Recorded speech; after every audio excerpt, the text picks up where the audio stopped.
a questão do planejamento tributário. Ou seja, ele está sendo visualizado hoje, planejamento, como um sinônimo de sonegação. Apesar que o professor Manuel Alonso disse que lá na Espanha é assim mesmo, né? Planejamento tem um indício de sonegação.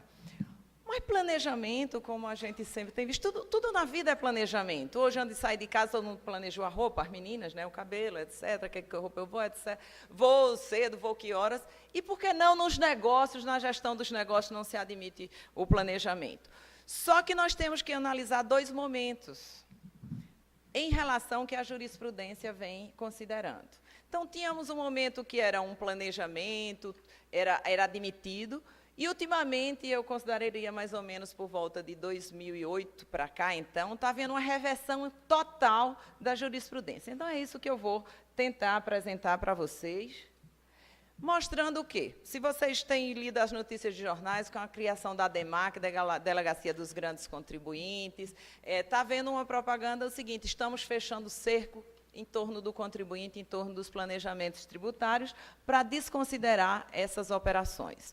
Só que planejamento nada mais é do que uma previsão antecipada, fazer um planejamento, organização empresarial, com vista à redução de custo, que é natural. E o planejamento empresarial, ele abrange vários setores, societários, contratos, comerciais, setor de compra, venda, contábil. E um dos itens do planejamento empresarial é o custo fiscal. E, claro, reduzir tributos. Tudo porque a empresa quer maximizar seus resultados e ter um maior retorno com relação aos seus lucros. Quando eu falo em planejamento, de pronto já excluo qualquer procedimento ou prática que tenha ligação com fraudes, artifícios, manipulações, simulações, etc. Isso, sim, deve ser rejeitado, repudiado, controlado, fiscalizado e punido. Então, o que eu estou falando é aquela organização que a empresa deve fazer. Eu já nem uso mais o nome planejamento por conta desse preconceito, né? Utilizo já o nome reorganização empresarial. Acontece que também do lado do contribuinte, se o fisco está acordando para apanhar, desconsiderar esses planejamentos, os órgãos julgadores vêm desconsiderando, também analisando, e aí tenho analisado assim, mais de 500 acordos do Conselho de Contribuintes, hoje CAF, das áreas estaduais também, e no Judiciário, e estou acompanhando essa evolução, então eu posso dizer que conheço um pouco do assunto. E, realmente, vários contribuintes utilizaram de procedimentos sem cautelas, assim, receita de bolo, né? Então, está na moda, casa e separa, todo mundo faz casa e separa. Está na moda utilizar ágio, aí todo mundo faz ágio. Sem aquele cuidado, aquela certeza de que realmente está realizando a operação, porque quando a operação não é realizada e aparece a fachada, realmente há uma fraude, há uma simulação. Feito de forma rápida, sem cuidado. Então, eu vou mostrar alguns casos para vocês, que de manhã se faz uma sociedade, de tarde se faz uma cisão, e aí onde é que está realmente aquele desejo de ser sócio que é inerente a um planejamento, a uma operação. Então, realmente, é preciso ter cuidado. Então, não é que acabou o direito de planejar, só que agora tem que ser realmente um planejamento real, existente, e que não haja artifício, fraude ou simulação. E aí eu vou acompanhar com vocês agora o caminhar dessa interpretação. Então, veja, como era que os órgãos julgadores, no primeiro momento, viam? Eles eram estrita legalidade, está na lei, não está na lei, era o que se aplicava, máxima extensão da lei.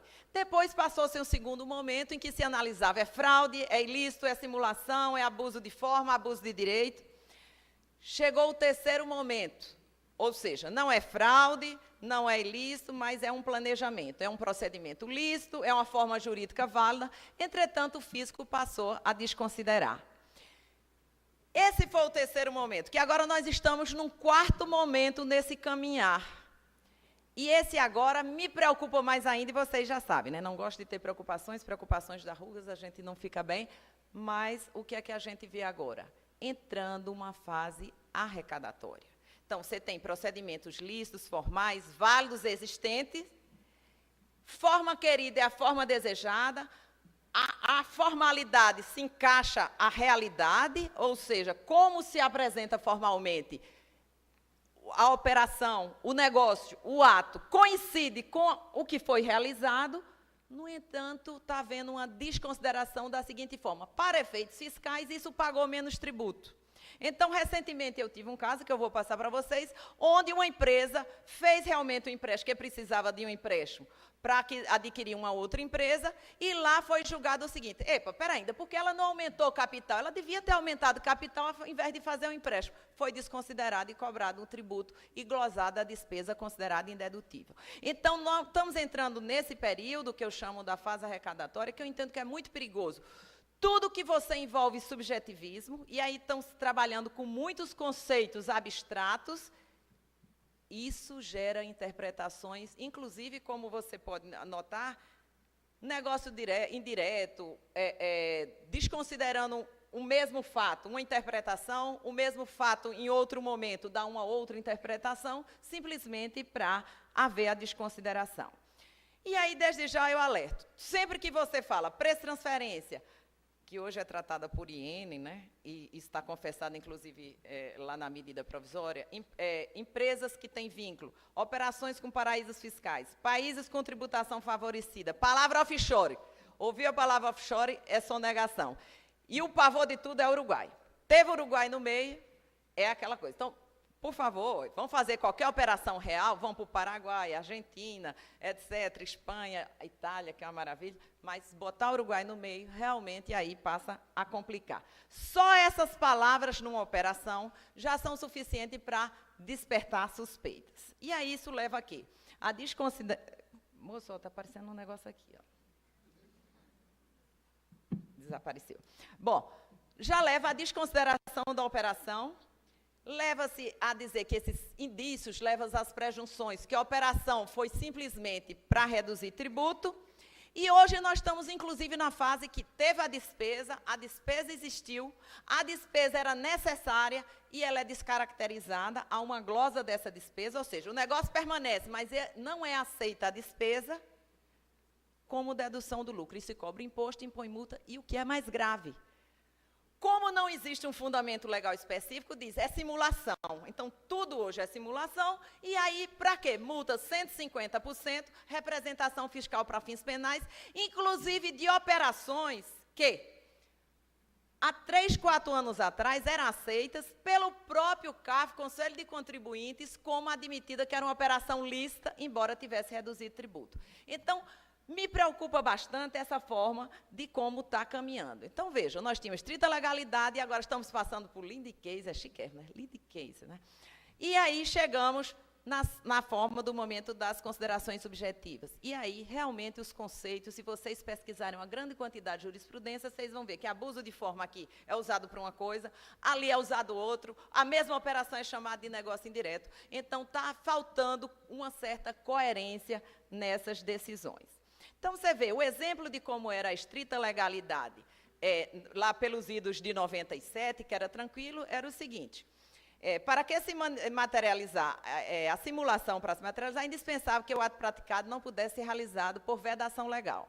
Se não existia impedimento, se o ato era praticado, não é de natureza diversa da que de fato aparenta, não há como qualificar-se a operação simulada.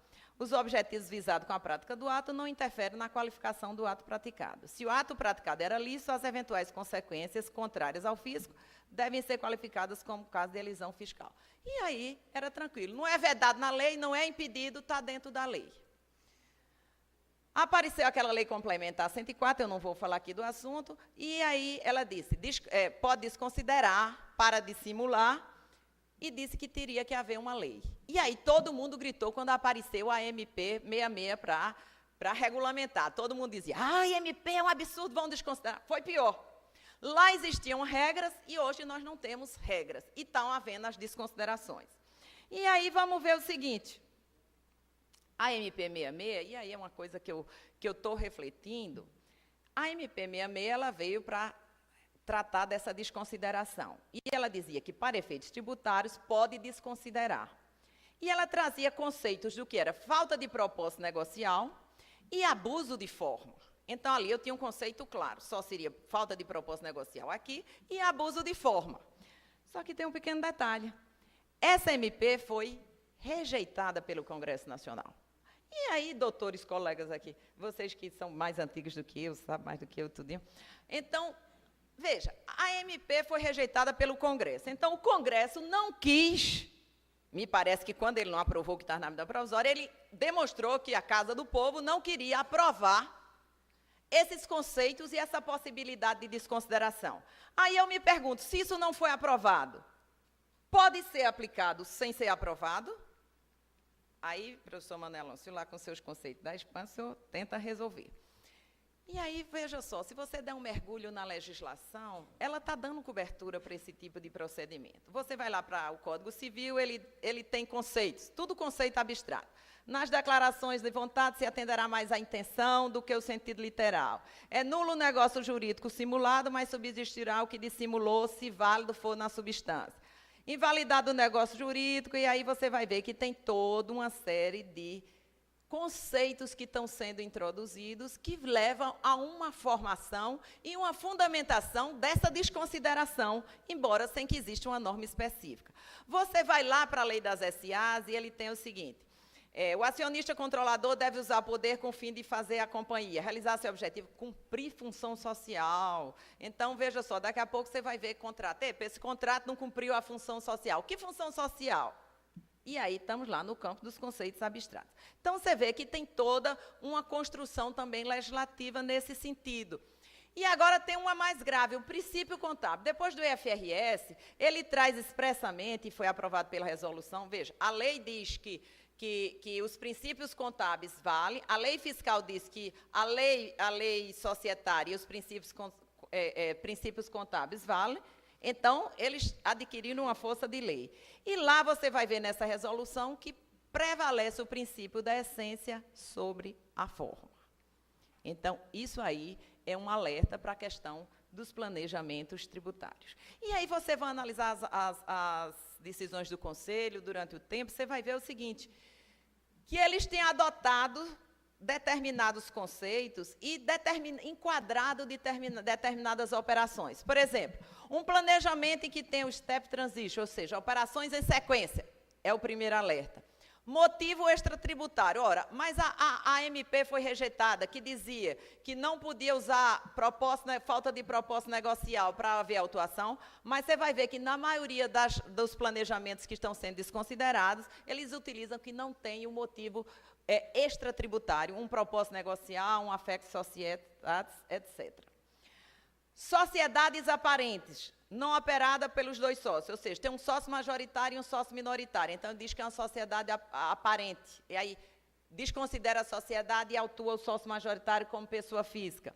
Operações invertidas, pessoa jurídica com prejuízo incorpora lucro. Veja, a lei veda que a que tenha lucro incorpora a que tenha prejuízo, a que tenha lucro incorpora a que tem prejuízo, mas não veda a que tem prejuízo incorpora a que tem lucro, a operação às avessas. Mas eu vou mostrar para vocês que o Conselho rejeita, inclusive agora até o próprio STJ também, que aí é onde a gente vai ficar mais alerta ainda diante dessa mutação de jurisprudência também do Poder Judiciário. Prosseguindo os conceitos e a terminologia que está sendo usada nas decisões. Cisão fictícia de empresa. Então, um planejamento tributário onde houve uma cisão e as empresas continuaram no mesmo endereço, mesmo empregado, uma só conta de luz. Aí eles descaracterizam. Tempo, outro fator fundamental. Operações que acontecem no mesmo dia. Aí eu pergunto, e qual é o tempo razoável? 2 dias, 2 meses, 2 anos, 20 anos, para se fazer e desfazer. Então, isso também vale como alerta. Empréstimo à vez de aumento de capital. Ato anormal de gestão. Eu vi recentemente uma desconsideração de uma operação, porque disse que aquilo tinha que ser tributado, não era um planejamento lícito, porque tinha sido um ato anormal de gestão. Quem é que dá essa consideração e essa qualificação do que é um ato anormal de gestão? Mas isso está saindo na jurisprudência.